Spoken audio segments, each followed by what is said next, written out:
Welcome back mga kaibigan. Ang pag-uusapan natin dito, Jalen Green pinayuhan ang 22 years old na Kai Sotto at nilinaw ang kanyang plano sa Gilas Pilipinas. At etong si Onyeka Okongwu na kasama dati sa Gilas Pool nagsalita na Nigeria ang gustong paglaruan at hindi Gilas Pilipinas. January 2, 2025 ng gabi, inilabas ng ABS-CBN News. Maraming salamat po. Ang napakainit na interview nila sa mga NBA players na sila Jalen Green at Onyeka Okongwu. Nilinaw ni Jalen Green ang plano niya sa Gilas Pilipinas. Kasi mga kaibigan, noong December, nasabi nito na maybe I gotta try Team USA first. Susubukan muna daw niya ang Team USA bago siya maggilas. At dito sa interview sa kanya, ang sabi niya ay eto.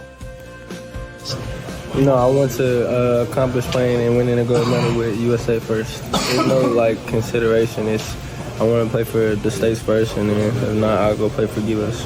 Has Jordan Clarkson... So malinaw na malinaw ang plano ni Jalen Green ayon mismo sa kanya. Team USA muna bago siya maggilas Pilipinas. At eto naman po yung kanyang payo, advice dito kay Kai Sotto. NBA in a regular season game, what do you think is still lacking for him to make it like you? Just keep working, stay in the gym.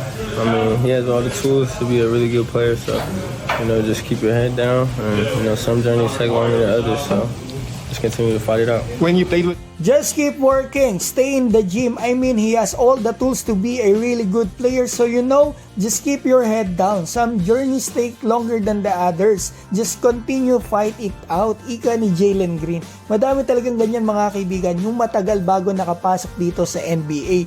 Like Xavier Cooks, Duoprit, Yabusele from Paris Olympics mga kaibigan sa France. At madami pang iba na 28 to 29 nakuha sa NBA. At si Kai, 22 pa lang siya. Sa palagay ko, hindi na magtatagal, makakapasok din po siya dito sa NBA.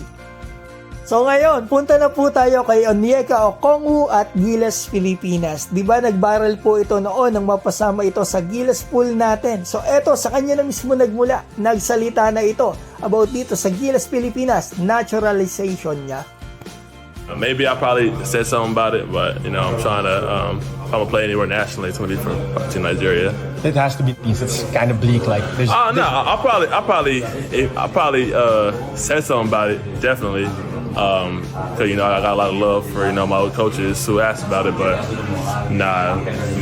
Team Nigeria. So no one has... Siguro nga daw po ay minasabi siya about dito sa Gilas naturalization. Pero kung maglalaro daw po siya internationally, ito daw po ay para sa Team Nigeria. At nilinaw din po niya na wala pa nag-approach sa kanya sa Gilas. At the same time, nilinaw din niya na Nigeria ang gusto niya dahil sa mga magulang niya ay Nigerian.